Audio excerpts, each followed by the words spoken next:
Salut à tous, j'espère que vous allez bien. Bon, après avoir fini tout simplement au niveau du sous-sol, la chambre et la salle de bain, il me reste encore les petites lumières à mettre et quelques petits interrupteurs. J'allais dire des bêtises, mais c'est des interrupteurs. J'ai commencé tout simplement à faire la buanderie. Et pour commencer la buanderie, j'ai fait tout ce qui était plomberie et je ne vous l'ai pas filmé, mais je vous montre ça rapidement. Hop, tenez, regardez. Donc ça, c'était tous mes départs, toute ma nourrice. À un moment donné, je l'avais fait et je l'ai refait parce que ça m'allait pas visuellement et au niveau esthétique, ça m'allait pas. Même si tout ça, ça va être caché, ça m'allait pas. Donc j'ai préféré tout refaire. Donc j'ai tout refait. Ça, c'est du PER. Hein. Tout ce qui est rouge comme ça et bleu, c'est du PER. Ça, c'est des petits raccords à coulisses. C'est pas à sertir, c'est à coulisses, ceux-là, parce que j'ai la pince à coulisses. J'avais pas assez la sertir sur moi. Donc j'ai commencé tout ça. Après, pour cette partie-là, je suis reparti en multicouche. Et là, c'est à sertir. Multicouche tout le long. Donc là, il y a, je ne sais plus exactement, je regarde l'étiquette. J'ai écrit quoi là? Donc là, c'est les départs chauffage, retour chauffage, eau chaude, eau froide. Voilà. Donc tout ça, ça remonte, ça va là. Ça va à ces nourrices-là qui servent. Ces nourrices-là servent juste au niveau du rez-de-chaussée. Ça va même pas pour l'étage. Au niveau de l'étage, je repars sur ces deux tuyaux-là, enfin les 4 tuyaux exactement. J'ai 4 tuyaux qui repartent vers le haut pour me faire l'étage au niveau du chauffage et de l'eau. Et au niveau du PVC, ça donne tout simplement ceci. Ici, c'est pour la machine à laver. La machine à laver, le lave-linge. Hop, et la petite colonne qui monte. Ici, c'est la cuisine. Là, c'est le toilette qui est juste au-dessus. Et ici, c'est la colonne qui va jusqu'à l'étage. Et c'est tout ce qu'il y a. J'ai beaucoup de raccords, beaucoup de machins. Mais bon, c'est comme ça, c'est la plomberie. Hein.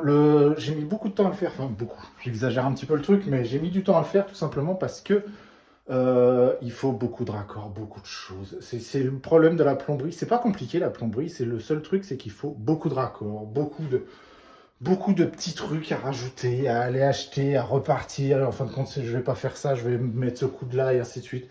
Donc, le mieux, ce que je vous conseille, hein, si vous faites de la plomberie, que ce soit du PER, du multicouche ou autre chose, achetez plein de raccords différents. Vous en achetez plein, vous les mettez de côté proprement. Vous utilisez ceux que vous avez besoin et après vous ramenez le reste. Sinon, vous faites que des allers-retours et c'est un vrai bordel. Donc, faites-vous un petit stock, entre guillemets. Vous savez que vous allez faire de la plomberie. Par exemple, là, je savais que j'allais faire de la plomberie. Je vais acheter, je me fais un petit stock. Et après, je le ramène directement au fournisseur ou autre chose pour éviter de garder tous ces petits raccords. Parce que si c'est abîmé, si machin, c'est chiant. Et ça sert à rien de garder tous ces raccords-là, honnêtement. Ça sert strictement à rien. À part si vous êtes professionnel.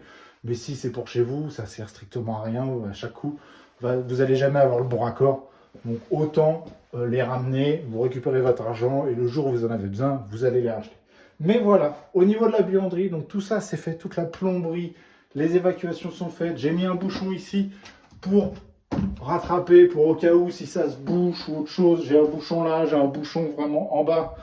Je vous montre. Hop, là j'ai un petit bouchon, c'est un petit bouchon de 50.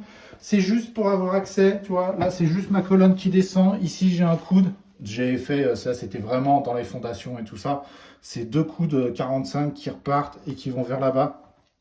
Donc ça c'est vraiment si au cas où il y a un machin, j'ouvre.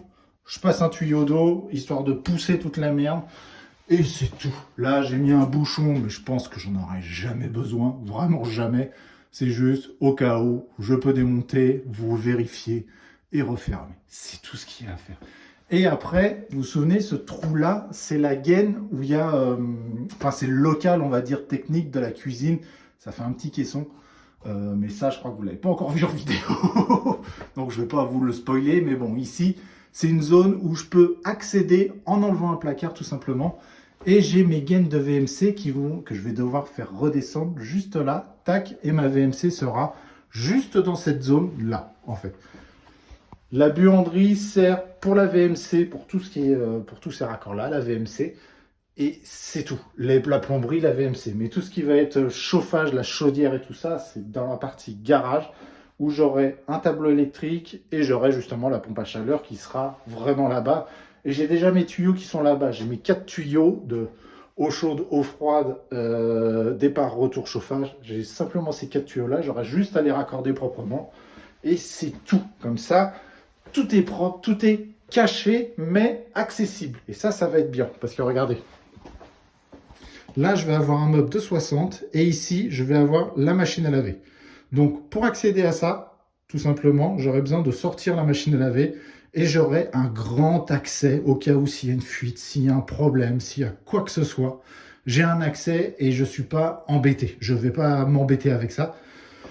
Et pour prolonger ici, j'ai aussi 2 meubles de 60 tout simplement. Donc ça va être juste caché dans un trou, là, entre guillemets. C'est sûr que je pourrais très bien mettre un meuble, vous savez, d'angle pour pouvoir ranger des choses dedans, mais là, ça sera un vrai bordel, ça sert strictement à rien. J'ai pas besoin de cette place-là, entre guillemets. Ça peut être de la place perdue. Donc quand j'enlèverai la machine à laver, hop, je peux regarder, m'asseoir dans le trou, entre guillemets, changer un joint, tout réparer. Et cette partie-là sera toujours accessible, c'est pas dans le plafond. J'ai pas de raccord dans le plafond réellement.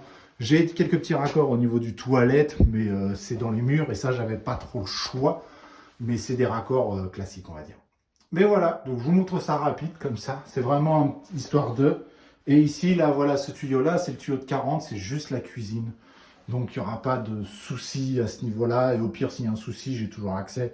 Enfin, il n'y aura pas de souci. Il n'y aura pas de souci. Donc voilà, donc je vous dis à la prochaine, et si cette vidéo vous a plu, n'hésitez pas à vous abonner, un petit pouce bleu, ça ferait super plaisir. Comme je vous dis, c'est juste un petit suivi de chantier. Moi demain, je vais continuer, je pense même que je vais continuer là tout de suite, mais c'est même pas sûr. Je vais monter, vous savez, les petits meubles, j'ai acheté des petits meubles Ikea, j'ai acheté le plan de travail, que je mette tout ça en place et que je vois un petit peu ce que ça donne. Donc je vous dis à la prochaine, ciao!